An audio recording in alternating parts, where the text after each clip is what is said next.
الذي باركنا حوله لنريه من آياتنا إنه هو السميع البصير. أشهد أن لا إله إلا الله وحده لا شريك له، وأشهد أن محمدا عبده ورسوله فلا نبي بعده. اللهم صل وسلم على حبيبنا المصطفى محمد صلى الله عليه وسلم وعلى آله وأصحابه أجمعين، وبعد. فيا عباد الله اتقوا الله لقد فاز المتقون. قال الله تعالى في كتابه العزيز وهو أصدق القائلين: أعوذ بالله من الشيطان الرجيم. يا أيها الذين آمنوا اتقوا الله اتقوا الله حق تقاته ولا تموتن إلا وأنتم مسلمون. فإن أصدق الحديث كتاب الله، وخير الهدى هدى محمد صلى الله عليه وسلم، وشر الأمور محدثاتها، وكل محدثة بدعة، وكل بدعة ضلالة، وكل ضلالة في النار. Jemaah yang Allah Subhanahu wa taala, hari ini adalah tepatnya tanggal 27 Rajab tahun 1447 Hijriah, diperingati hari Isra dan Mi'rajnya Rasulullah SAW. Terlepas dari perbedaan tentang peringatan hari ini, setidaknya kita mengambil momen sebagai momen sejarah. Dan mohon maaf, di mimbar khutbah ini kami tidak menjelaskan tentang peristiwanya, tetapi lebih kepada peristiwa-peristiwa yang melatar belakangi terjadinya Isra dan Mi'rajnya Habibna Mustafa Muhammad SAW. Setidaknya ada 3 peristiwa yang menjadi latar belakang terjadi Isra Mi'raj. Yang pertama disebut Amul Huzn, yaitu tahun kesedihan, di mana saat itu Rasulullah berada dalam kesedihan yang sangat mendalam. Kenapa? Karena ada 2 sosok manusia yang selama ini menjadi penyokong dakwahnya, menjadi support dakwahnya. Yang pertama adalah istri tercinta Khadijah al-Kubra. Allah panggil bukan itu, yang selama ini menyokong dakwah beliau. Hampir semua hartanya dibelanjakan untuk perjuangan dakwah suaminya, Khadijah al-Kubra radhiyallahu anha. Ini manusia pilihan Allah yang takdirkan menjadi penyokong dakwah Rasulullah SAW, wafat di tahun itu. Yang kedua adalah paman yang tercinta Abu Thalib. Sekalipun ujung dari hayatnya tidak masuk Islam, tetapi perlindungannya, suaranya sebagai seorang paman, sebagai pemegang kunci Ka'bah, ini menjadi alat di mana Rasul pun bisa berdakwah mensyiarkan agama Allah Subhanahu wa taala. Walaupun Rasulullah kekeh ingin pamannya berislam, Rasul tidak diam. Rasul ingin pamannya bergabung bersama kafilah dakwahnya. Tapi Allah tegur dengan ayatnya, innaka la tahdi man ahbabta walakinna Allah yahdi man yasha. Sungguh ya Allah, sungguh engkau tidak bisa memberi hidayah pun kepada orang yang cintai pamanmu sendiri, tapi Allah lah yang berkehendak untuk beri hidayah tersebut. Sekalipun demikian, tapi sokongannya, dorongannya dari paman ini sangat luar biasa. Begitupun di tahun itu Allah panggil. Ini yang pertama. Yang kedua, kondisi sosial, di mana dakwah saat itu pun sudah ada pada puncak buntu. Boikot makanan, boikot ekonomi. Ini ditantangan para sahabat-sahabat yang saat itu masih hidup sebelum hijrah Rasulullah SAW. Boikot di mana-mana. Sampai banyak para sahabat yang mengikat batu di perutnya akibat apa? Ketiadaan makanan. Itu pun menjadi kesedihan yang kedua yang begitu beratnya cobaan-cobaan itu. Ditambah lagi yang ketiga, ketika beliau dengan para sahabat-sahabatnya meminta sebuah perlindungan kepada penduduk Taif, bukannya disambut dengan sambutan yang hangat, tapi malah dilempar dengan batu-batuan itu. Itu pun kejadian bertambah sebelum Isra dan Mi'rajnya Rasulullah SAW. Maka perjalanan Isra Allah perjalankan hambanya. Subhanalladzi asra bi'abdihi, Maha suci Allah yang telah asra memperjalankan di malam hari bi'abdihi, hambanya ini, minal masjidil haram ilal masjidil aqsa.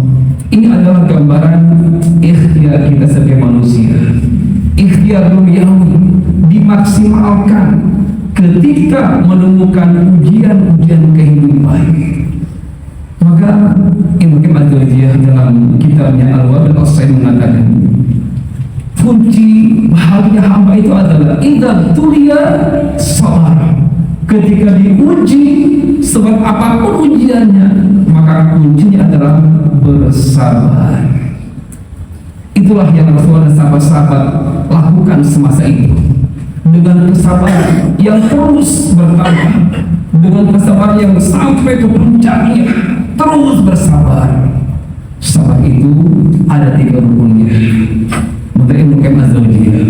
Yang pertama adalah habsun nafsi anil tasakhuri bil maqbul, menahan diri untuk tidak berburuk sangka terhadap takdir atau ketetapan Allah yang telah berlalu. Ujian-ujian itu adalah episode kehidupan untuk menguji tingkat nilai iman kita kepada Allah Subhanahu wa taala. Berbahagia semakin tekanan ujiannya berat, ya Rasulullah SAW itu berat, maka insya Allah jaminan pahalanya pun seberat ujian yang kita rasakan saat itu. Maka tahan jiwanya, tahan dirinya untuk tidak berburuk sangka terhadap ketetapan Allah Subhanahu wa taala. Yakin dengan ayatnya, asa an takrahu syai'an wa huwa khairun lakum wa asa an tuhibbu syai'an wa huwa syarrun lakum. Bisa jadi kata Allah, yang kalian anggap itu baik ternyata buruk di mata Allah, atau sebaliknya kita anggap buruk ternyata baik di mata Allah. Maka jangan berburuk sangka.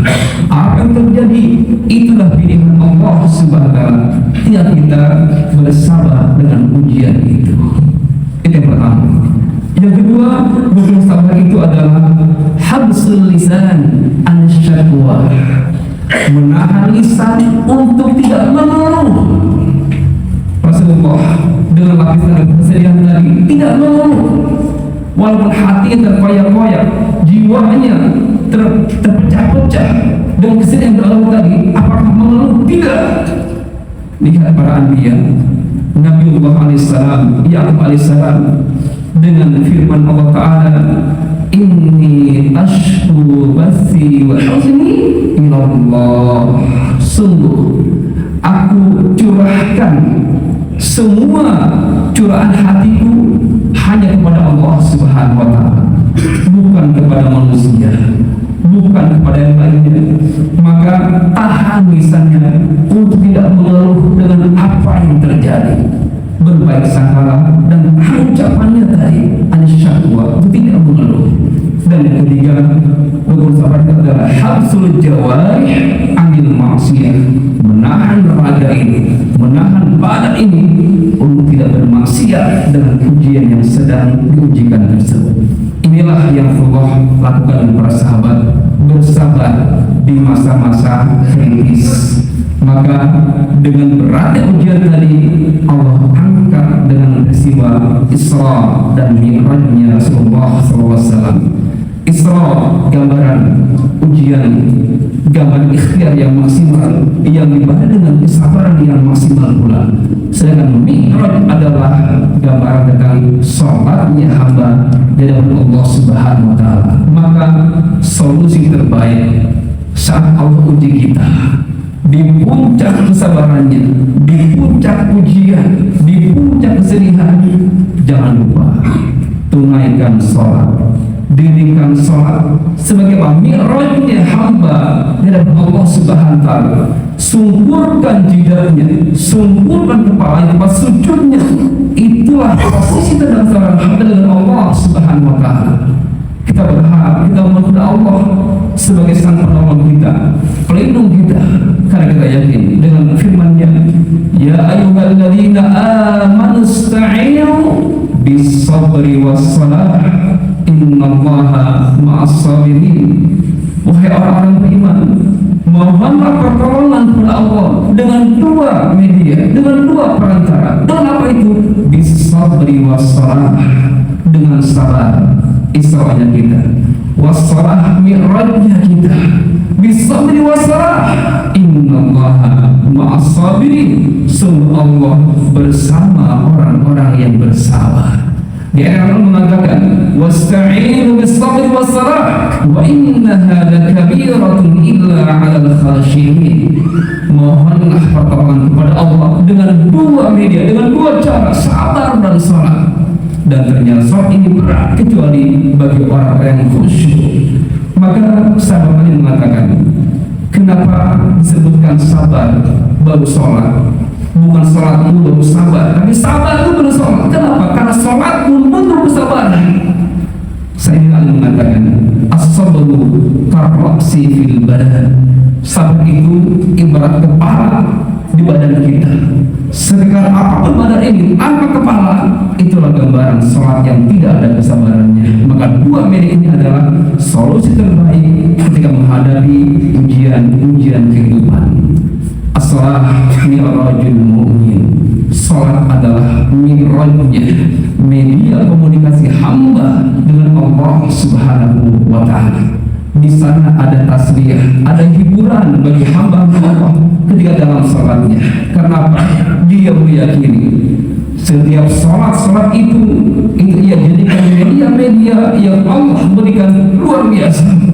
Yang pertama, sholat adalah media apa? Membersihkan jiwa raga ini. Rasul mengatakan, wahai para sahabat, bagaimana kiranya jika ada sungai yang mengalir di depan rumahmu dan kamu mandi di sungai itu 5 kali sehari, hal yang terminal danas, apakah terserapkan badanmu? Para mengatakan, la ya Rasulullah. Begitulah salat yang kita dirikan, hanya 5 waktu itu membersihkan kotoran-kotoran yang ada pada raga ini. Di hadis yang lain Rasul menggambarkan betapa dahsyatnya salat sebagai apa? Penggugur dosa-dosa kita. Rasul menggambarkan, innal 'abda idza qama ila shalah utiya bidunubihi ala rasi wa atiqaihi. Sungguh kata Allah, jika ada seorang hamba Allah berdiri untuk salat, saat itu adalah saat penumpukan dosa-dosa kita. Hari ini saja, entah apa yang banyak, amal solehkah atau maksiat? Silakan dibayangkan masing-masing. Maksiat apa yang dalam di hari ini? Maksiat matanya, maksiat jari jemarinya, maksiat telinganya, maksiat kakinya, itu ditumpuk saat sholat tadi, saat berdiri tadi di atas kepala dan dua pundak kita. Kenapa dua media ini? Di kepala nggak cukup menanggung saking banyaknya, dua pundak kita pun menanggung dosa-dosa itu saking banyaknya. Tapi apa terjadi? Fakullama raka'a saja. Ketika hamba yang penuh dosa ini raka'a saja, dia rukuk dan sujud, yang terjadi adalah tasaqqutan, maka dosa-dosa itu tadi berguguran seiring dengan rukuk dan sujudnya. Maka mereka berkomentar dalam kitabnya, kalau demikian, perpanjang rukukmu, perlama sujudmu sebanyak dosa-dosamu. Kalau kita merasa begitu banyak dosa-dosa ini, maka gugurkan dosa yang kita dirikan. Karena salah sebagai apa? Penggugur dosa-dosa kita. Dan bahkan Allah mengatakan, inna sholata tanha 'anil fahsya'i wal munkar. Salat yang fungsional adalah salat yang bisa mencegah pelakunya dari perbuatan keji dan kemungkaran. Maka mari kita muhasabah diri. Sudah siapa salat kita ini? Apakah sudah menduduki porsi di mana salat ini mencegah diri ini dari perbuatan maksiat dari Allah dan dari manusia? Kalau sudah demikian berbahagia. Tapi sebaliknya masih ada di antara kita sholat jalan, maksiat pun jalan. Berarti dipertanyakan sholatnya. Untuk siapa sholatnya? Dipertanyakan syarat rukunnya. Sudahkah benar syariat? Maka perbaiki di momen ini, memperbaiki kualitas dan kuantitas sholat-sholat yang kita dirikan. Begitupun sholat ini adalah tiangnya agama kita. Sholat imaduddin. Idza qama, kalau seandainya ini masjid ini gak ada tiangnya, roboh bangunan ini. Begitupun agama kita, tanpa tiang maka akan roboh agama kita ini. Sebat apapun sedekahnya, sebat apapun puasanya, tanpa ada sholat, roboh semuanya. Maka Allah mengatakan, awwal ma yuhasabu alaihi amru as-salah. Idza saluha sa'il amal, wa idza fasada sa'il amal. Salat itu penentu yang lain, dan salat adalah amal yang pertama kalau bisa benar salatnya, maka benar yang lainnya. Hajinya, umrohnya, sedekahnya, baca Qur'annya benar kalau salatnya benar. Sebaliknya kalau salatnya tidak benar, maka semua akan gugur pahalanya. Maka kembali kepada kita, saya buat apa kita mendengar salat selama ini? Semoga Allah Taala mengumpulkan kita, menjadikan kita di antara orang-orang yang muqimin as-shalah, yang benar-benar mendirikan salat dengan fungsinya. Barakallahu li wa